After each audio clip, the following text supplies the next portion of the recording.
আসসালামু আলাইকুম সবাইকে। উদ্যোক্তা সৃষ্টি এবং দক্ষতা উন্নয়ন প্রকল্পের মডিউল 3 এর 3.10 এবং মডিউল 4 এর 4.2 এবং 4.4 নিয়ে হচ্ছে আজকে ডিসকাশন করব, আলোচনা করব। মডিউল 3.10 এ হচ্ছে দেশীয় যৌথ বিনিয়োগ, আর মডিউল 4.2 এবং 4.4 এ হচ্ছে দেশীয় যৌথ বিনিয়োগে সরকার কর্তৃক কিছু নিয়ম নীতি বা বিধিবিধান এবং বিধার যে সুযোগ সুবিধাগুলো সেগুলো নিয়ে একটু জানবো, সেগুলো নিয়ে একটু ডিসকাশন করবো। ওকে, প্রথমে একটু আমার পরিচয়টা দিয়ে নিই। আমার নাম হচ্ছে মোহাম্মদ এমদাদুল হক। আমি অ্যাজ এ ট্রেনার হিসাবে আছি entrepreneurship and skill development project ইএসডিবিতে। এছাড়া এর আগে হচ্ছে আমি ফর্মার চিফ ট্রেনার ছিলাম capacity building for mobile game development প্রজেক্টে। এটা ছিল আইসিটি ডিভিশনে একটা প্রজেক্ট ছিল। ওকে, ঠিক আছে। সো ফার্স্টে যদি আসি দেশীয় যৌথ বিনিয়োগে, এখানে বলা হচ্ছে বাংলাদেশে কিছু বিদেশি বিনিয়োগের সুবিধা, মানে এখানে কিছু পয়েন্ট নিয়ে আমরা কথা বলবো, যেখানে হচ্ছে সরাসরি বিদেশি বিনিয়োগ করা যেতে পারে বাংলাদেশে কোন কোন জায়গায়, সেটা নিয়ে যদি একটু কথা বলি।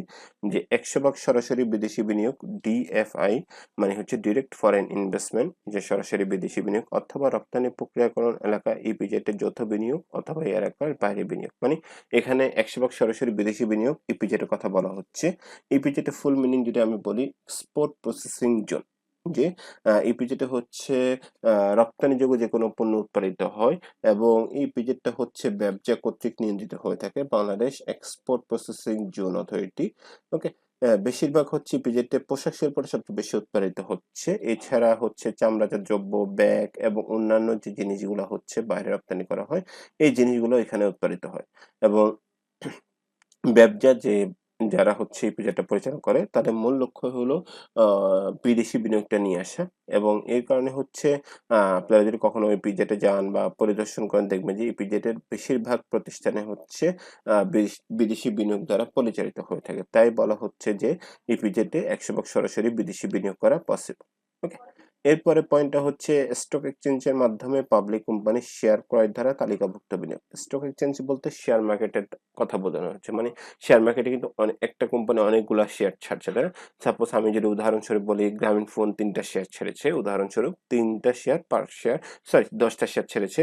তার মানে পার শেয়ার হচ্ছে 300 টাকা করে, 10টা শেয়ার এভাবে করে গ্রামীণ ফোন ছাড়লো। তো তখন কি করলাম, আমি এবং আমার দুজন ফ্রেন্ড মিলে, আমরা 3জন মিলে কি করলাম, 10টা শেয়ার কিনে নিয়েছি। তো এই যে 10টা শেয়ার কিনে কিন্তু আমরা 3জন মিলে একটা বিনিয়োগ করেছি, এবং এই 3জনের যে একটা বিনিয়োগ, সেটাকে বলা হচ্ছে তালিকাভুক্ত বিনিয়োগ। এবং এই তালিকাভুক্ত বিনিয়োগটা কি শেয়ার মার্কেটের মাধ্যমে করা পসিবল। ওকে, এরপরে বলা হচ্ছে অবকাঠামোগত প্রকল্পে বিনিয়োগ, যেমন বিদ্যুৎ খাত, তেল, গ্যাস ও খনিজ অনুসন্ধান, টেলিযোগাযোগ, বন্দর, সড়ক ও জনপথ। মানে অবকাঠামোগত প্রকল্প বলতে এইসব জিনিসগুলোকে বোঝানো হচ্ছে। আমি যদি একটু বলি, যে আগে ঢাকা চিটাগং হাইওয়েটা ছিল 2 লেনের, এখন হচ্ছে কি 4 লেন, যার ফলে কি হচ্ছে, আমার যাতায়াত বা পরিবহন ব্যবস্থা আরো উন্নত হয়েছে, আরো আমার টাইমটা সেভিংস হয়েছে, তাই না? এভাবে করে আমি অবকাঠামোগত প্রকল্পগুলোতে যদি আমি হচ্ছে একটা কি বিদেশি বিনিয়োগ করার সুযোগ আছে, এবং বিদেশি বিনিয়োগের মাধ্যমে কি হচ্ছে, এগুলোকে ডেভেলপ করা যাচ্ছে যত, ঠিক ততই হচ্ছে আমাদের ফ্যাসিলিটি গুলো বা আমাদের সুযোগ সুবিধাগুলো ঠিক ততই কি বৃদ্ধি পাচ্ছে। ওকে, সো এরপরের পয়েন্টটাতে যদি আমি আসি, যে সরাসরি প্রত্যক্ষ ক্রয় অথবা সরকারি প্রতিষ্ঠানের শেয়ার ক্রয় অথবা বেসরকারি প্রক্রিয়াধীন কোনো প্রতিষ্ঠানের শেয়ার, মানে হচ্ছে একটু আগে আমি বলেছিলাম স্টক এক্সচেঞ্জ মানে শেয়ার মার্কেটের মাধ্যমে হচ্ছে পাবলিক কোম্পানির শেয়ার ক্রয় করা। আর এখানে বলা হচ্ছে সরাসরি প্রত্যক্ষ, মানে আপনি শেয়ার সেল করবেন আর আমি কিনবো, আপনার আর আমার মধ্যে যে ট্রানজাকশন, সেটা বলা হচ্ছে যে সরাসরি প্রত্যক্ষ শেয়ার ক্রয়ের মাধ্যমে কিন্তু আমরা কোন প্রতিষ্ঠানের শেয়ার কিনতে পারি বা বিক্রি করতে পারি। এখানে হচ্ছে যে সেল করবে সে এবং যে কিনবে সে, এই ইনভেস্টর এবং যে কোম্পানি ওনার, তার মধ্যে যে একটা ট্রানজাকশন বা তার মধ্যে যে একটা কমিউনিকেশন, সেটার কথা এখানে বলা হচ্ছে, যে সরাসরি প্রত্যক্ষ ক্রয় অথবা সরকারি প্রতিষ্ঠানের শেয়ার ক্রয় অথবা বেসরকারি প্রক্রিয়াধীন কোনো প্রতিষ্ঠানের শেয়ার। ওকে, এবং লাস্ট পয়েন্টটা যদি আমি বলি, যে বেসরকারি প্রতিষ্ঠানের বেসরকারি ইপিজেটে বিনিয়োগ, যে বাংলাদেশে যেমন সরকারি ইপিজেট আছে, ঠিক একইভাবে কিন্তু বেসরকারি ইপিজেট আছে, তাই না? সো ইপিজেড মানে হচ্ছে বিদেশি বিনিয়োগ করা একটা সুবর্ণ সুযোগ, এবং ইপিজেড যারা পরিচালনা করা হচ্ছে ব্যবসার মূল লক্ষ্যটা হচ্ছে বিদেশি বিনিয়োগটা ইপিজেডে নিয়ে আসা, এবং এই কারণে হচ্ছে ইপিজেডে বেশিরভাগ প্রতিষ্ঠান কি বিদেশি বিনিয়োগ দ্বারা পরিচালিত হচ্ছে। সো যার কারণে হচ্ছে বেসরকারি ইপিজেডও কিন্তু কি একটা বিনিয়োগ করা যেতে পারে। ওকে, এখানে হচ্ছে দেশীয় ও যৌথ বিনিয়োগে কিছু সেক্টরের কথা বলা হয়েছে, যেসব সেক্টরে হচ্ছে যৌথ বিনিয়োগের কারণে সরকারের পূর্ব অনুমতি প্রয়োজন, মানে সরকার থেকে একটা পারমিশন নিতে হবে, যে যেমন গভীর সমুদ্রে মাছ ধরা, বেসরকারি ক্ষেত্রে ব্যাংক বা কোনো আর্থিক প্রতিষ্ঠান গড়ে তুলতে চাইলে, বা বেসরকারি খাতে কোনো বীমা সংস্থা গড়ে তুলতে চাইলে, অথবা কোনো স্যাটেলাইট চ্যানেল স্থাপন করতে চাইলে, অথবা কোনো মাঝারি বা বৃহৎ শিল্প, এরকম অনেকগুলো সেক্টর আছে যেগুলোতে হচ্ছে পারমিশন নেওয়া ছাড়া হচ্ছে যে যৌথ বিনিয়োগটা করা যাবে না। যৌথ বিনিয়োগ করতে হলে অবশ্যই একটা গভর্নমেন্টের পারমিশন বা সরকারের একটা রুলস রেগুলেশন যেটা আছে সেটার নিয়ম নীতি মেনেই হচ্ছে এই সেক্টরগুলোতে হচ্ছে কি যে কাজ করতে হবে। ওকে। এরপর হচ্ছে যে দেশীয় যৌথ বিনিয়োগে হচ্ছে বাংলাদেশে যেভাবে যৌথ বিনিয়োগটা যৌথ উদ্যোক্তা নিবন্ধন করা যায়, মানে জয়েন্ট ভেঞ্চার কোম্পানি রেজিস্ট্রেশন প্রসেসটা। জয়েন্ট ভেঞ্চার বলতে কি বোঝানো হচ্ছে, এক কথায় আমি যদি বলি হচ্ছে যখন একের অধিক কোনো কোম্পানি একসাথে হয়ে কোনো কাজ করছে তাকে বলা হচ্ছে জয়েন্ট ভেঞ্চার কোম্পানি। যখন ২টা বা ৩টা কোম্পানি একসাথে হয়, যেমন আমি যদি একটু উদাহরণ দিই, সনি এরিকসন, যে সনি একটা কোম্পানি, এরিকসন একটা কোম্পানি। এই সনি এবং এরিকসন ২ টা কোম্পানি একসাথে হয়ে কি করলো, সনি এরিকসন কোম্পানিটা এস্টাবলিশ করেছে, তাই না? এটা হচ্ছে একটা জয়েন্ট ভেঞ্চার কোম্পানি। বা আমি যদি বলি হচ্ছে হিরো হুন্ডা, হিরো একটা কোম্পানি, হুন্ডা একটা কোম্পানি, হিরো এবং হুন্ডা ২ টা কোম্পানি একসাথে হয়ে কি করলো, হিরো হুন্ডাটা গঠন করে। তার মানে এটা একটা জয়েন্ট ভেঞ্চার কোম্পানি। এক কথায় যে একের অধিক কোনো প্রতিষ্ঠান যদি একসাথে হয়ে কোনো কাজ সম্পাদন করে তখন তাকে আমরা বলছি জয়েন্ট ভেঞ্চার। ওকে।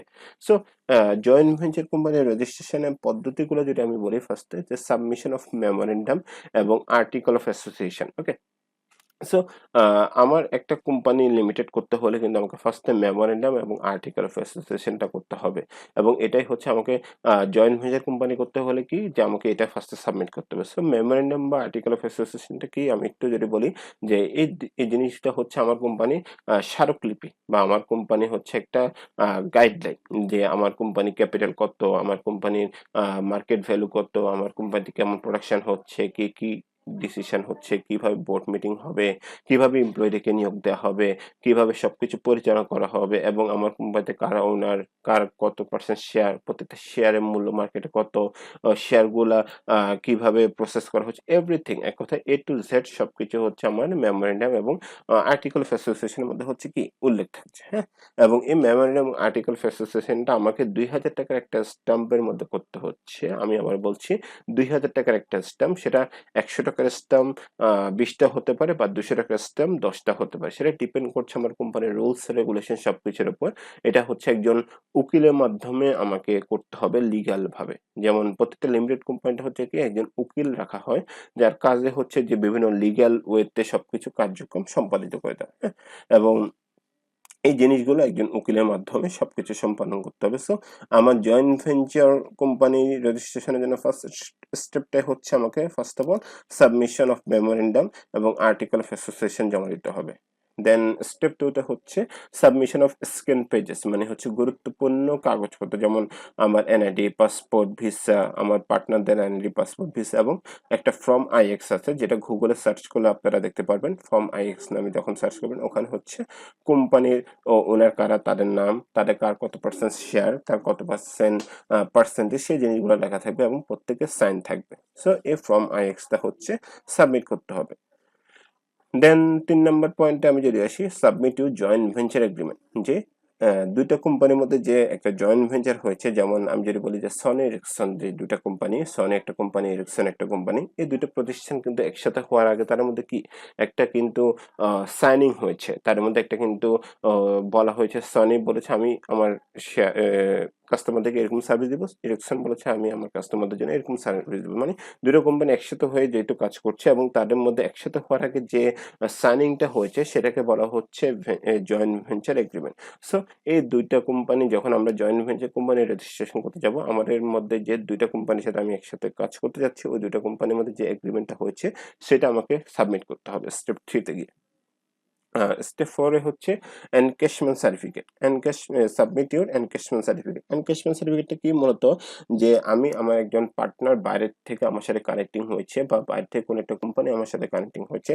সো যখন সে একটা শেয়ারের বিনিময়ে আমাকে একটা পার্সেন্ট একটা টাকা দিচ্ছে, তার মানে কি সে যেহেতু বাইরে, দেখা যাচ্ছে সাপোজ আমার একটা ইন্ডিয়ার একজন পার্টনার আছে, সো সে ইন্ডিয়ার পার্টনারটা কি করছে, একটা শেয়ারের পার্সেন্টের বিনিময়ে আমাকে একটা অ্যামাউন্ট প্রোভাইড করছে। সে যেহেতু ইন্ডিয়াতে, তার কাছে টাকাটা নেই, সে ওই টাকার পরিমাণ একটা ডলার আমাকে আমাকে বাংলাদেশে সেন্ড করছে, এবং আমাকে কিন্তু অবশ্যই একটা ব্যাংক অ্যাকাউন্ট ওপেন করতে হচ্ছে। সো ওই ইন্ডিয়ার ওই পার্টনার বা ওই প্রতিষ্ঠানটা যে আমাকে শেয়ারের জন্য যে যে টাকার পরিমাণ, যত টাকা শেয়ার তত টাকার পরিমাণ যে ডলারটা আমার বাংলাদেশে ব্যাংক অ্যাকাউন্ট যেখানে আমি ওপেন করছি সেখানে সেন্ড করেছে, এবং আমি ওই ব্যাংকে গিয়ে যে ব্যাংকে যে টাকাটা এসেছে সেটার যে একটা ক্লিয়ারেন্স নিয়েছি সেটাকে বলা হচ্ছে এনক্যাশমেন্ট সার্টিফিকেট। হ্যাঁ, এবং আমাকে এনক্যাশমেন্ট সার্টিফিকেটটা হচ্ছে RJSC তে সাবমিট করতে হবে, এবং এরপরে হচ্ছে আমাকে যে রেজিস্ট্রেশন ফি আছে সেটা আমাকে প্রোভাইড করতে হবে।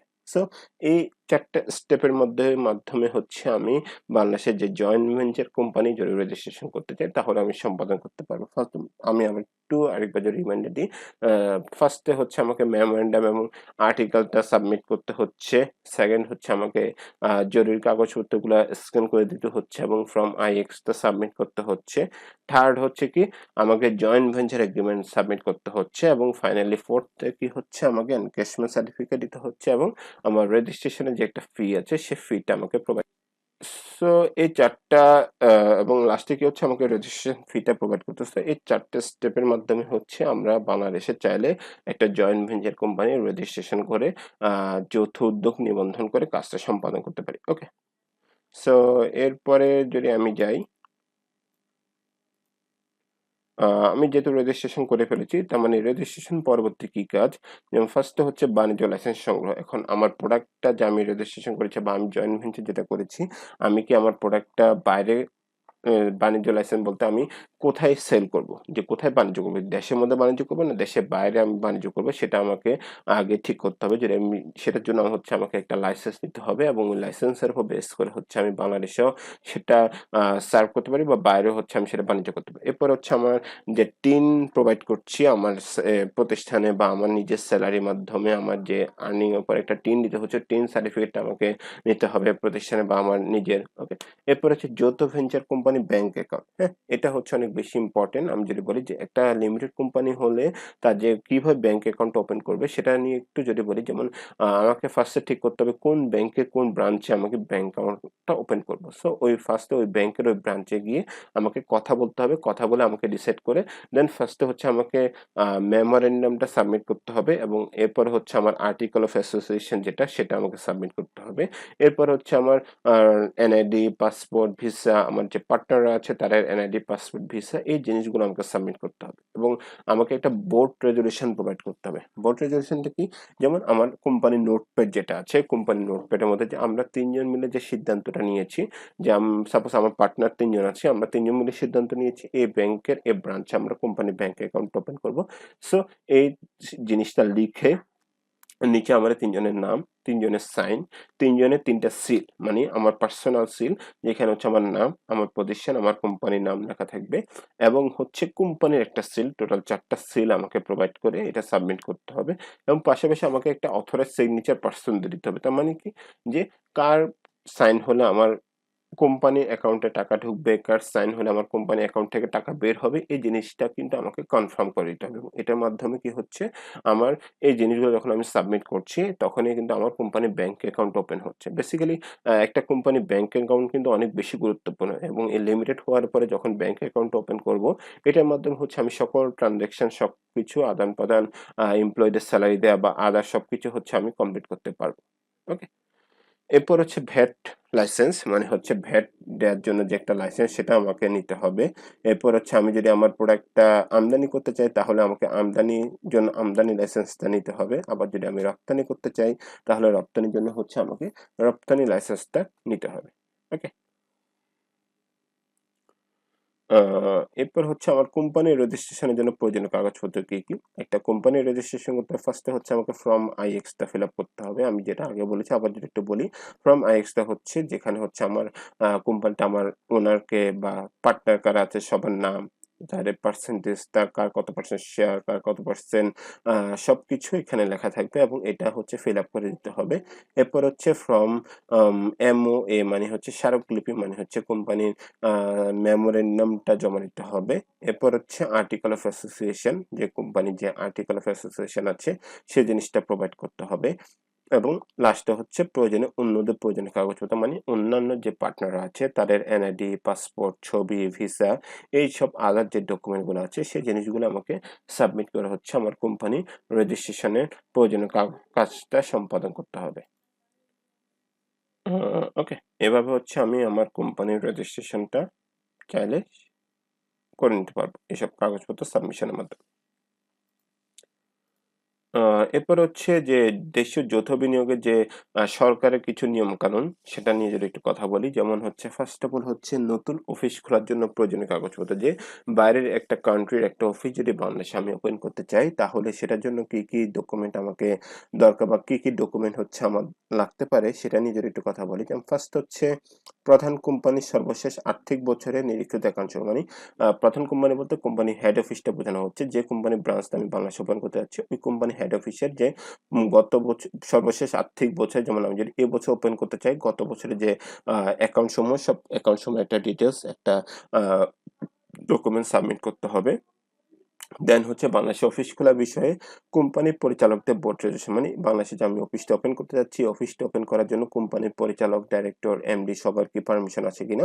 যদি পারমিশন থাকে তাদের থেকে একটা বোর্ড রেজুলেশন সাবমিট করতে হবে। এরপর হচ্ছে অফিসের প্রস্তাবিত অর্গানোগ্রাম দিয়ে প্রবাসী এবং স্থানীয় কর্মী উভয়ের দ্বারা দখলকারী পোস্টগুলোকে বোঝায়, মানে অফিসের যে লোগোটার মধ্যে, যেহেতু এটা বাংলাদেশে এবং বিদেশে দুইটা দেশের সম্মিলিতভাবে অফিসটা, সো এই লোগোটার মধ্যে হচ্ছে দুইটা কান্ট্রির একটা প্রতিচ্ছবি থাকতে হবে। সেখানে বাংলাদেশে যেমন একটা প্রতিচ্ছবি থাকতে হবে, ঠিক একইভাবে হচ্ছে বাইরের কোম্পানির বা বাইরের যে হেড অফিস সেটারও একটা প্রতিচ্ছবি এখানে রাখতে হবে, এটাই বলা হচ্ছে। এরপর হচ্ছে প্রতিষ্ঠানের পরিচালক, মানে ডাইরেক্টর বা প্রচারকগণ যারা আছে তাদের নাম এবং NID-টা যেটা আছে সেটা সাবমিট করতে হবে, কারণ তারা কে কোন দেশের নাগরিক বা কে কোন দেশ থেকে এঙ্গেজড হয়েছে সেটা এখানে দেখার জন্য। এরপর হচ্ছে কোম্পানির স্মারকলিপি, মানে হচ্ছে কোম্পানির মেমোরেন্ডাম যে জিনিসটা আছে সেই জিনিসটা, এবং হচ্ছে অ্যাসোসিয়েশনের নিবন্ধন, মানে এই কোম্পানিটা কোন অ্যাসোসিয়েশন আন্ডারে। যদি আমি বলি IT ডিপার্টমেন্ট, IT কোম্পানি বা সফটওয়্যার কোম্পানি, তার মানে হচ্ছে কি আমাকে বেসিসের আন্ডারে যেতে হচ্ছে, বেসিস অ্যাসোসিয়েশনের সাথে সংযুক্ত হতে হচ্ছে। বা আমি যদি বলি EPZ, তখন আমাকে কি ব্যবসার সাথে সংযুক্ত হতে হচ্ছে। ঠিক একইভাবে ওই কোম্পানিটা কোন অ্যাসোসিয়েশন বা কোন অর্গানাইজেশনের সাথে কানেক্টিং, সেটা যদি থাকে সেটার নিবন্ধনের একটা কপি সাবমিট করতে হবে। এবং সর্বশেষ হচ্ছে প্রতিষ্ঠানের লাইসেন্সটা, ওই প্রতিষ্ঠানের যে লাইসেন্স, কি প্রসেসে লাইসেন্সটা নিয়েছে, কি প্রসেসে লাইসেন্সটা ওই কোম্পানিকে প্রোভাইড করা হচ্ছে, সে লাইসেন্সের একটা কপিও কি সাবমিট করতে হবে। ওকে, দেন হচ্ছে অফিস সম্প্রসারণের জন্য প্রয়োজনীয় কাগজপত্র, মানে অফিসটা আমি ওপেন করেছি, এখন আমি চাচ্ছি অফিসটা সম্প্রসারণ করতে বা অফিসটা মেয়াদ বা নবায়ন করতে, সেটার জন্য কি কি কাগজপত্র আমাকে সাবমিট করতে হবে সেটা নিয়ে যদি একটু কথা বলি। প্রথম পয়েন্টটা হচ্ছে সর্বশেষ অফিস অনুমতিপত্রের অনুলিপি, মানে আমি অফিসটা কখন ওপেন করেছি, কখন আমি পারমিশনটা পেয়েছি, কখন আমি অনুমতিটা পেয়েছি, সেটার একটা পারমিশন, যে অনুমতিটা পেয়েছি সেটার একটা কপি আমাকে সাবমিট করতে হবে। কারণ আমি চাইলেই কিন্তু অফিসটা ওপেন করে কিন্তু সাথে সাথে সম্প্রসারণ করতে পারবো না, এটার জন্য কিন্তু আমাকে একটা সময় কিন্তু অতিবাহিত করতে হবে। এরপর হচ্ছে অফিস অনুমোদনের মেয়াদ বাড়ানো বা নবায়নের জন্য কোম্পানির পরিচালনা পর্ষদের রেজুলেশন, মানে আমার যে অফিসে মেয়াদ বাড়াতে যাচ্ছি বা নবায়ন করতে যাচ্ছি, কোম্পানির ডাইরেক্টর বা পরিচালনা পর্ষদ যে সিদ্ধান্ত নিয়েছে, বোর্ড অফ ডাইরেক্টরসরা, তাদের থেকে একটা বোর্ড রেজুলেশন জমা দিতে হবে যে আমরা আমাদের অফিসটা মেয়াদ বাড়াতে যাচ্ছি বা নবায়ন করতে যাচ্ছি। ওকে, এরপর হচ্ছে অফিসের সর্বশেষ আয়কর ছাড়পত্র, যে অফিস থেকে সর্বশেষ যে আয়কর দেওয়া হয়েছিল ওই আয়করের যে লাইসেন্সটা সেটা সাবমিট করতে হবে। এরপর হচ্ছে সংস্থার সর্বশেষ আর্থিক বছরের নিরীক্ষিত অ্যাকাউন্ট সমূহ, মানে এই সংস্থাতে যে গত বছর আর্থিক বছর যে অ্যাকাউন্ট গুলো আছে সেই অ্যাকাউন্ট গুলার একটা কপি হচ্ছে জমা দিতে হবে। দেন হচ্ছে বাংলাদেশে অফিসের সর্বশেষ নিরীক্ষা রিপোর্ট, মানে বাংলাদেশ অফিসের যে সর্বশেষ যে ডকুমেন্ট গুলো আছে সেগুলা সাবমিট করতে হবে। এরপর হচ্ছে অভ্যন্তরীণ এভিডেন্স তো ডেট এনক্যাশমেন্ট প্রশংসাপত্র মানে অভ্যন্তরীণ রেমিটেন্স তো যে বাংলাদেশে এই অফিসটা থেকে যদি কোনো রেমিটেন্স এসে থাকে, এখান থেকে যদি কোনো বাইরে থেকে টার্নিং হয়ে থাকে তাহলে সেটার একটা রেমিটেন্সের একটা কপি জমা দিতে হবে। দেন হচ্ছে পদবি, বেতন, ভাতা, জাতীয়তা মানে এই অফিসে যারা কাজ করছে তাদের কার কি পজিশন, তার স্যালারি কার কত, কাকে কত টাকা ভাতা দেওয়া হচ্ছে বা তার জাতীয়তা কি, সেজন্য এনআইডিটা সাবমিট করতে হবে। এবং হচ্ছে প্রথম নিয়োগের তারিখ সহ বিদ্যমান বিদেশি জনবলের বিবৃতি মানে আহ, বিদেশি কোনো জনবল থাকলে তার একটা ডিটেলসও কিন্তু এখানে সাবমিট করতে হবে। যে কারণটা হচ্ছে যে বিদেশি কোনো জনবল কি আছে কিনা বা বিদেশি কোনো কর্মী কি আছে নাকি সেটা দেখার জন্য হচ্ছে বেসিক্যালি একটা ডিটেলস জমা দিতে হবে, যেখানে হচ্ছে পদবি থাকবে, বেতন থাকবে এবং কে কত তারিখ থেকে হচ্ছে এখানে কাজ করছে সেটার একটা ডিটেলস এখানে উল্লেখ থাকবে। ওকে, এরপরে স্লাইডে যদি আমি আসি, এখন আমি অফিসটা সম্প্রসারণ করেছি বাট কোনো কারণে আমি অফিসটা হচ্ছে ক্লোজ করতে চাচ্ছি, তাহলে আমাকে কি কি জিনিস সাবমিট করতে হবে সেটা নিয়ে যদি একটু কথা বলি। ফার্স্ট হচ্ছে আমি অফিস অনুমতিপত্রের অনুলিপি মানে আমাকে যে অফিস থেকে অফিস অনুমতি ওপেন করার জন্য যে পারমিশনটা দেওয়া হয়েছিল সেটার যে একটা ডকুমেন্ট, ফার্স্টে আমাকে ওই ডকুমেন্টটা হচ্ছে সাবমিট করতে হবে। যে অফিস অনুমতিপত্রের অনুলিপিটা হচ্ছে আমাকে কি সাবমিট করতে হবে ফার্স্টে। এরপর হচ্ছে ইনকাম ট্যাক্স ক্লিয়ারেন্স মানে হচ্ছে আমি যে ইনকাম ট্যাক্সটা প্রোভাইড করেছি আমি পুরো অর্থটা প্রোভাইড করেছি কিনা সেটা একটা ডকুমেন্ট আমাকে সাবমিট করতে হবে। এবং লাইসেন্সটা মানে প্রশংসাপত্র মানে আমাকে তো কত 3 বছরের লাইসেন্স মানে আমি কিন্তু চাইলে আমি কোম্পানিটা ওপেন করে কিন্তু সাথে সাথে ক্লোজ করে দিতে পারবো না, আমাকে কিন্তু একটা সার্টেন টাইম পর্যন্ত ওপেন করতে হবে। সো মিনিমাম আমাকে 3 বছর কিন্তু একটা কোম্পানি ওপেন করতে হচ্ছে। সো আমি 3 বছর যে আমার যে কোম্পানিটা ওপেন ছিল সেটার যে লাইসেন্সটা সেটা আমাকে প্রোভাইড করতে হচ্ছে। ঠিক আছে, এরপর হচ্ছে হাউস ধারক থেকে এনওসি মানে আমার যে প্রতিষ্ঠানটা আমি ক্লোজ করছি সেটা আমার যেখানে ভাড়া নিয়ে আছে বা যে প্রতিষ্ঠানে আমার অফিসটা আছে সেখান থেকে আমি সব কিছু প্রোভাইড করেছি কিনা, সব ভাড়া, সব ইলেকট্রিসিটি, রেন্ট সবকিছু প্রোভাইড করেছি কিনা সেটা যদি হয়ে থাকে তাহলে সে হাউস ধারক থেকে ওই বিল্ডিং এর বা ওই জায়গার যে মালিক তার থেকে একটা ডকুমেন্ট আমাকে নিয়ে সাবমিট করতে হবে। এরপর হচ্ছে অফিস বন্ধের জন্য বিশ্বব্যাপী বোর্ড রেজুলেশন মানে হচ্ছে অফিস বন্ধের জন্য যে হেড অফিস থেকে যে একটা বোর্ড রেজুলেশন সেটা আমাকে জমা দিতে হবে। এবং হচ্ছে সকল প্রবাসী কাজের অনুমতি বাতিলকরণের চিঠি মানে আমার কোম্পানির সাথে যদি কোনো বিদেশি কোম্পানি কোনো ট্রানজাকশন হয়ে থাকে বা বিদেশি কোম্পানির সাথে যদি কোনো কার্যক্রম হয়ে থাকে তাহলে সেটাও আমাকে ক্যান্সেল করতে হবে এবং সকল প্রবাসী কার্যক্রম আমাকে বাতিল করে তাদেরকে চিঠির মাধ্যমে জানাতে হবে যে আমি আমার কোম্পানি ক্লোজ করতে যাচ্ছি এবং তাদের সাথে সকল কার্যক্রম বা সবকিছু আমি হচ্ছে কি ক্যান্সেল করতে যাচ্ছি সেটা বলা হচ্ছে। এরপর হচ্ছে সমস্ত বকেয়া নিষ্পত্তি মানে আমার লাইসেন্স মানে হচ্ছে আমার কোম্পানি আন্ডার যদি কোনো সম্পত্তি থাকে ওইটার লাইসেন্স আমাকে জমা দিতে হবে। Up to date bank statement যে আমার কোম্পানির যে ব্যাংক স্টেটমেন্টটা আছে আপ টু ডেট সেই ব্যাংক স্টেটমেন্টটাও কি আমাকে সাবমিট করতে হচ্ছে।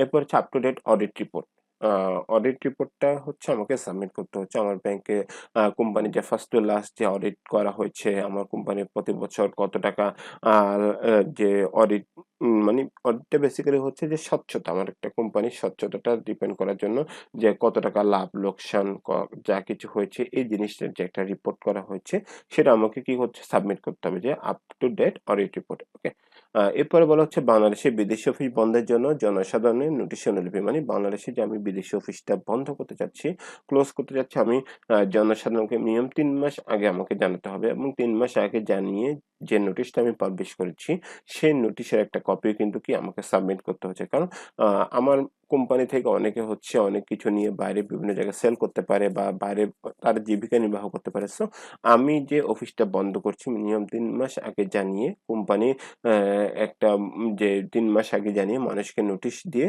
সেটা অবহিত করতে হবে এবং অবহিত করার মাধ্যমে সেটা যে অবহিত করেছি সে নোটিশটাও কিন্তু আমাকে সাবমিট করতে হবে। সো এই জিনিসগুলা প্রসেস করলে এই জিনিসগুলোর মাধ্যমে কি করতে পারি আমি একটা অফিস বাতিল করার জন্য প্রয়োজনীয় কাগজপত্র হচ্ছে আমি পেজ সাবমিট করার পরে হচ্ছে আমি অফিসটা বন্ধের জন্য আমি পারমিশন পাবো। ওকে, এরপরে হচ্ছে বাইরের রেমিটেন্স অনুমোদন মানে আমি যদি বাইরে থেকে কোনো রেমিটেন্স আনতে চাই বাংলাদেশে তাহলে আমি কিভাবে অনুমোদনটা পেতে পারি। ফার্স্ট অফ অল হচ্ছে বাংলাদেশের পেটেন্ট রাইট। পেটেন্ট রাইট বলতে বোঝানো হচ্ছে যে আমি যে কার্যক্রমটা শুধুমাত্র নতুন পদ্ধতিতে আমার মতো করে আমি করছি সেই জিনিসটা আমার নামে করে নেয় যে এই পদ্ধতি বা এই সিস্টেমটা অন্য কেউ করতে গেলে তাকে একটা জরিমানা দিতে হবে বা একটা ফি প্রোভাইড করতে হবে। আমার থেকে পারমিশন নিয়ে করতে হবে। সেটাকে বলা হচ্ছে পেটেন্ট রাইট। বেসিক্যালি আমার উদ্যোগের মাধ্যমে, আমার আবিষ্কারের মাধ্যমে যে একটা নতুন জিনিস হচ্ছে সেটাকে বলানো হচ্ছে। এরপর হচ্ছে ট্রেডমার্ক। ট্রেডমার্ক মানে হচ্ছে যে আমি আমার কোম্পানির লোগো আমি ছাড়া আর কেউ ইউজ করতে পারবে না। সেটাকে একটা আ মার্কিং করে রাখা সেটাকে বলা হচ্ছে ট্রেডমার্ক। বা ব্র্যান্ড নেম মানে হচ্ছে আমার কোম্পানির নামে যে ব্র্যান্ড নেমটা সেটার কথা বলা হচ্ছে। সো এই ৩ টা যদি যেকোনো একটা থাকে করা থাকে তাহলে সেটার একটা ডকুমেন্ট আমাকে ফার্স্ট এ সাবমিট করতে হচ্ছে। এরপর হচ্ছে রপ্তানি আয় দেখানো গ্রামীণ করযোগ্য ব্যাংকিং নথি। মানে আমি যে রপ্তানি বা রেমিটেন্স বাইরে থেকে আনবো, কোন ব্যাংকে আনবো ওই ব্যাংকের একটা ডকুমেন্ট আমাকে সাবমিট করতে হবে। এরপর হচ্ছে ফির সমর্থনে চালানগুলি জমা দিতে হবে। এরপর হচ্ছে যে আমার কোম্পানির যে চালানগুলি আছে চালানগুলো আমাকে সাবমিট করতে হচ্ছে। এরপর হচ্ছে একই মেয়াদে করযোগ্য আয়ের জন্য গণনাপত্রের সাথে সংশ্লিষ্ট মূল্যায়ন বর্ষের চার্টার অ্যাকাউন্ট যদি কোনো চার্টার্ড অ্যাকাউন্ট ফার্ম কর্তৃক কোনো কিছু করা হয়ে থাকে সেটা একটা অনুমোদন এটা একটা জমা দিতে হবে বা প্রমাণিত সত্যায়িত অথবা ট্যাক্স জেলা প্রশাসন কর্তৃক যদি ট্যাক্স ক্লিয়ারেন্স লাইসেন্স থাকে সেটা আমাকে কি করতে হচ্ছে সাবমিট করতে হচ্ছে। ওকে, এরপর হচ্ছে নিরীক্ষিত ব্যালেন্স শিটটা সাবমিট করতে হচ্ছে। ব্যালেন্স শিট বলতে যেমন আমার কোম্পানি কত টাকা কেমন মানে কত টাকা অ্যাসেট আছে, কত টাকা লাভ হচ্ছে, কত টাকা লস হচ্ছে, আয় ব্যয় এই জিনিসগুলো মিলে যে শিটটা করা হচ্ছে সেটা কথা বলা হচ্ছে। বা ফার্মে যদি মানে কোনো আমার কোম্পানি যদি কোনো বার্ষিক রিপোর্ট থাকে সেটার একটা ডকুমেন্ট অথবা লাভ বা ক্ষতি অ্যাকাউন্টগুলো থাকলে সেটার একটা ডকুমেন্ট আমাকে সাবমিট করতে হবে। বেসিক্যালি যে জিনিসটা থাকছে হয় ব্যালেন্স শিট বা হচ্ছে বার্ষিক অনুলিপি বা হচ্ছে লাভ লসের যে একটা ডকুমেন্ট সেই জিনিসটা যেটা থাকবে সেটা আমাকে সাবমিট করতে হচ্ছে। ওকে, এরপর হচ্ছে যে চুক্তি অনুযায়ী বিদেশি পরিষেবা বা বিদেশি কোনো কোম্পানির সাথে যদি আমি কোনো রেমিটেন্স বা প্রেরণের পরিমাণ বা রেমিটেন্সের নির্ধারিত বছর যদি আমি কোনো বিদেশি কোম্পানির সাথে কোনো চুক্তি করে থাকি এবং তাদের সাথে যদি কোনো কার্যক্রম পরিচালনা করে থাকি তাহলে সেই কার্যক্রমটাও কি আমাকে সাবমিট করতে হবে। হ্যাঁ, এরপরে হচ্ছে যে প্রযুক্তি স্থানান্তর চুক্তি অনুযায়ী মানে আমি আমার বাইরে কোম্পানি কোনো প্রোডাক্ট যদি ইউজ করে থাকি তাহলে যেমন আমি কোনো বাইরের একটা আইটি কোম্পানি একটা সফটওয়্যার যদি আমি ইউজ করে থাকি তাহলে ওই সফটওয়্যার কোম্পানির সাথে যে কাজ করছি ওটার যে একটা ডকুমেন্ট সেটা আমাকে সাবমিট করতে হচ্ছে। আ এরপরে হচ্ছে নতুন ভিসার সুপারিশের জন্য কি, কি ডকুমেন্ট আমাকে সাবমিট করতে হবে? নতুন ভিসার জন্য হচ্ছে প্রয়োজনীয় কাগজপত্র যেমন ফার্স্ট হচ্ছে নিয়োগপত্র বা অ্যাপয়েন্টমেন্ট লেটার যেটা বা পরিষেবা চুক্তি প্রবাসীর সাথে যদি আমি কোনো চুক্তি বা করে থাকি সেটা বা বিনিয়োগকারী মানে ইনভেস্টরদের সাথে যদি কোনো চুক্তি করে থাকি মানে কাকে আমি আনতে যাচ্ছি সেটা কি এমপ্লয়ি নাকি সেটা কোনো বিদেশি নাগরিক নাকি কোনো ইনভেস্টরকে আমি আনতে যাচ্ছি। যে যাকে আনতে চাচ্ছি তার প্রসপেক্টাসটা কি বা আ কি কারণে আমি আনতে চাইছি সেটা একটা ডকুমেন্ট সাবমিট করতে হচ্ছে। এরপর হচ্ছে প্রতিষ্ঠানের নির্দিষ্ট কার্যক্রম কি, কি আছে সেটার একটা ডকুমেন্ট দিতে হবে। এরপরে হচ্ছে প্রবাসীর নাম, আ ওই প্রবাসী যাকে আছে তার নাম কি, তার এনআইডি কি, তার পাসপোর্ট নাম্বার উল্লেখ করে আ ওই দেশগুলো থেকে যে আমি আনছি সে কোন দেশ থেকে আনছি সে দেশের একটা বোর্ড রেজোলিউশন হচ্ছে আমাকে সাবমিট করতে হবে। আ প্রবাসী বিনিয়োগকারী এবং কর্মচারী পাসপোর্টের যে অনুলিপি সম্পূর্ণ ব্যবহৃত যে অংশটা সেটা আমাকে সাবমিট করতে হচ্ছে এবং পাশাপাশি হচ্ছে আমার যে আয়কর ছাড়পত্র যে জিনিসটা আছে সেটা আমাকে সাবমিট করতে হচ্ছে। এছাড়াও যদি হচ্ছে আমার প্রতিষ্ঠানটা যদি 100% বিদেশি মালিকানার মাধ্যমে স্থাপিত হয়ে থাকে এবং এটা মার্কিন ডলার যদি হচ্ছে 50,000 হয়ে থাকে তাহলে আমার এটা একটা ডকুমেন্ট সাবমিট করতে হবে। যদি থাকে তাহলে সংযুক্ত করতে হবে, আদারওয়াইজ না। এরপর হচ্ছে পদবি, বেতন, আ কার পদবি কি, কার বেতন কত এবং ১ম নিয়োগের তারিখ সহ বিদ্যমান আ ব্যক্তিগত বা তালিকা প্রদর্শন করতে হবে। মেইনলি হচ্ছে যে আমার অফিসে কোনো বিদেশি এমপ্লয়ি আছে কিনা? নাকি আমি নতুন কাউকে আনতে চাচ্ছি সেটা দেখার জন্য হচ্ছে আমাকে এই জিনিসটা সাবমিট করতে হচ্ছে। ওকে? যে সবার নাম, পদবি, কার বেতন কত এবং কার এনআইডি কি? আ এরপরে হচ্ছে বিদেশি নাগরিক কাজের অনুমতি। যে আমি যদি কোনো বিদেশি নাগরিককে কাজের জন্য আনতে চাই তাহলে কি, কি জিনিস সাবমিট করতে হবে? বাংলাদেশ কর্তৃক স্বীকৃত দেশগুলোর একমাত্র নাগরিককে হচ্ছে আমি কর্মসংস্থানের জন্য আনতে পারবো। ১ম কথা হচ্ছে। এরপর হচ্ছে প্রবাসী কর্মীদের কর্মসংস্থান কেবলমাত্র ৩ টা কাজের জন্য আমি আনতে পারবো। একটা হচ্ছে শিল্প কর্তৃক যদি অনুমোদিত হয়ে থাকে বা নিবন্ধিত কোনো শিল্প প্রতিষ্ঠান হয়ে থাকে বা বাণিজ্যিক কোনো প্রতিষ্ঠান হিসাবে বিবেচিত হয় তাহলেই হচ্ছে আমি প্রবাসী একজন কর্মীকে আমার এখানে আনতে পারবো। এরপর হচ্ছে বিদেশি নাগরিকদের কর্মসংস্থান সাধারণত সেই কাজের জন্য বিবেচনা করা হয় যার জন্য হচ্ছে স্থানীয় প্রযুক্তি বা বিশেষজ্ঞ পাওয়া যায় না। মানে একজন বিদেশি নাগরিককে আমি তখনই আনতে পারবো যখন ওই কাজের জন্য কোনো আ আমি প্রযুক্তিবিদ বা কোনো স্থানীয় বিশেষজ্ঞ পাচ্ছি না তখনই। ওকে?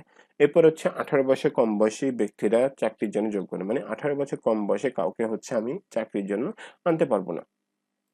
নতুন কর্মসংস্থান সম্প্রসারণের জন্য যে আমার কোম্পানি বোর্ড রেজুলেশন বা আমার কোম্পানির ডাইরেক্টররা যে সিদ্ধান্ত নিচ্ছে সেটা একটা ডিসিশন প্রতি ক্ষেত্রে হচ্ছে আমাকে সাবমিট করতে হবে যে কি সিদ্ধান্ত নেওয়া হচ্ছে বা কি ডিসিশন নেওয়া হচ্ছে।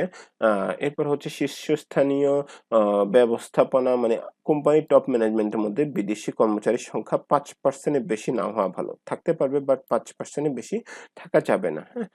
এরপর হচ্ছে যে প্রতিষ্ঠানে কোনো বিদেশি নাগরিককে চাকরির জন্য প্রথমে মোটামুটি 2 বছরের জন্য বিবেচিত হবে যে কোনো বিদেশি নাগরিককে যদি আমি আনতে চাই তাহলে আমি প্রথম 2 বছরের জন্য পারমিশন পাবো এবং পরবর্তীতে তাকে যোগ্যতার ভিত্তিতে হচ্ছে তার মেয়াদ বাড়ানো যেতে পারে। এবং লাস্ট হচ্ছে স্বরাষ্ট্র মন্ত্রক কর্তৃক প্রয়োজনীয় সুরক্ষা ছাড়পত্র প্রদান করতে হবে। ওকে। এখন হচ্ছে বিনিয়োগ সংশ্লিষ্ট বিভিন্ন দপ্তরসমূহ কর্তৃক প্রদত্ত সেবাসমূহ মানে বিডার বিভিন্ন সেবাসমূহ নিয়ে যদি একটু বলি যে হচ্ছে ভিসা সুপারিশ নতুন মানে কোনো ভিসা সুপারিশ করতে হলে নতুন কোনো ভিসা সুপারিশ করতে হলে সেটার জন্য বা ভিসা সুপারিশ সংশোধন এগুলোর জন্য হচ্ছে বিডার মাধ্যমে হচ্ছে অ্যাপ্লাই করা যাবে বা বিডার থেকে একটা সাপোর্ট পাওয়া যাবে। আগমনের উপর ভিসা সংশোধন এই জিনিসগুলো হচ্ছে বিডার মাধ্যমে করা যায় বা ওয়ার্ক পারমিট কোনো কাজে পারমিশন নিতে হলে সেটা বা ওয়ার্ক পারমিট কোনো সংশোধন করতে হলে বা কোনো ওয়ার্ক পারমিট বাতিল করতে হলে বা কোনো এক্সটেনশন করতে হলেও কিন্তু কি বিডের মাধ্যমে সেই জিনিসটা করতে হবে। ওকে। এই জিনিসগুলো হচ্ছে বিডের সুযোগ সুবিধাগুলো প্রোভাইড করে থাকে। এরপর হচ্ছে অফিস অনুমতি মানে কোনো নতুন অফিস ওপেন করতে চাইলে বা কোনো অফিস এক্সটেনশন করতে চাইলে বা হচ্ছে কোনো অফিস অনুমতি বাতিল করতে চাইলে বা কোনো সংশোধন করতে চাইলেও কিন্তু কি যে সেটা হচ্ছে বিডের মাধ্যমে একটা পারমিশন নিয়ে জিনিসটা করতে হবে। ওকে। এরপরে হচ্ছে প্রকল্প নিবন্ধন মানে নতুন কোনো প্রকল্প যদি আমি নিবন্ধন করতে চাই বা নতুন কোনো প্রকল্প যদি হাতে নিতে চাই বা কোনো রেমিটেন্স সেবা নতুন বা পেমেন্ট গেটওয়ে সার্ভিস যদি আমি চালু করতে চাই সেই ক্ষেত্রেও কিন্তু কি আমাকে একটা পারমিশন নিয়ে কাজ করতে হবে এবং এই জিনিসগুলো হচ্ছে বিডের মাধ্যমে বিডের বিভিন্ন দপ্তরের মাধ্যমে জিনিসগুলো সার্ভিসগুলো প্রোভাইড করা হয়ে থাকে। এরপর হচ্ছে বিনিয়োগকারীদের জন্য বিডের বিভিন্ন সুযোগ সুবিধা কি সেই জিনিসটা নিয়ে যদি কথা বলি যে বাংলাদেশে ব্যবসা করার বিষয়ে একটা গাইডলাইন দেওয়া হচ্ছে বিডার থেকে যে কিভাবে বিজনেস করবে কি উপায়ে বিজনেস করবে বা নতুন কোনো শিল্প প্রতিষ্ঠান নিবন্ধন করার ক্ষেত্রেও কিন্তু বিডার থেকে একটা সাপোর্ট পাওয়া যাবে বা বিনিয়োগ সম্পর্কিত যে কোনো প্রশ্ন কিন্তু বিডার মাধ্যমে জানা যাবে যে এরপর হচ্ছে ইউটিলিটি পরিষেবা সুবিধার্থে যে কোনো কার্যক্রম হাতে নেওয়া যাবে বা নির্দিষ্ট ক্ষেত্রে বিনিয়োগের দিক নির্দেশনা এবং পরামর্শ মানে কোন জায়গায় কত টাকা ইনভেস্টমেন্ট করবে বা কোন জায়গায় কত টাকা বিনিয়োগ করবে সেটার একটা ডিরেকশন বা সেটার একটা গাইডলাইন বিডার মাধ্যমে বিডা সেটা সুযোগ সুবিধাগুলো প্রোভাইড করবে। যন্ত্রপাতি ও কাঁচামাল আমদানি করার জন্য যে বাইরের কান্ট্রি থেকে আমি যদি কোনো যন্ত্রপাতি বা কাঁচামাল বাংলাদেশে নিয়ে আসতে চাই তাহলে সেটার জন্য একটা সাপোর্ট আমি বিডার থেকে নিতে পারি। আমার কোম্পানির সংবিধি নীতিমালা বা বিধিমালা গঠনে একটা সহায়তা পাওয়া যাবে বা বাহ্যিক অর্থ প্রাপ্তির জন্য সমর্থন অথবা স্থানীয় বিনিয়োগকারীদের সাথে একটা সংযোগ করে দেওয়ার একটা সুবিধা বিডা আমাকে করে দিতে পারে। এরপর হচ্ছে রয়্যালটি ও কারিগরি সহায়তাও কিন্তু বিডা থেকে পাওয়া যেতে পারে বিডার সুযোগ সুবিধার মধ্যে বা বিভিন্ন সরকারের সাথে বৈঠক দরকার হলে বিভিন্ন সরকারের মন্ত্রণালয়ের সাথে আলোচনা দরকার হলে সেটাও কিন্তু বিডার মাধ্যমে আমি করতে পারি। এছাড়াও বেসরকারি সংস্থা বাণিজ্যিক অফিস অথবা হচ্ছে ভিসা প্রস্তাবনা এবং ওয়ার্ক পারমিট সহ যেকোনো ইস্যু কিন্তু আমি বিডার মাধ্যমে করতে পারি এবং এই বিডা এই সেবাগুলা প্রোভাইড করে থাকে বা বিডা এই সার্ভিসগুলা হচ্ছে প্রোভাইড করে থাকে। ওকে। এরপরে ওকে। So thank you. সবাইকে অনেক ধন্যবাদ। এখানে আমার মোবাইল নাম্বার, ইমেইল অ্যাড্রেস এবং ফেসবুক আইডি দেয়া আছে। আপনারা যদি আমার সাথে কোনো যোগাযোগ করতে চান বা কোনো পারপাসে কিছু জানতে চান তাহলে আমার সাথে মোবাইলে বা ইমেইলের মাধ্যমে বা ফেসবুকের মাধ্যমে হচ্ছে কানেক্ট হতে পারবেন এবং সবাইকে অনেক ধন্যবাদ। Thank you. আসসালামু আলাইকুম।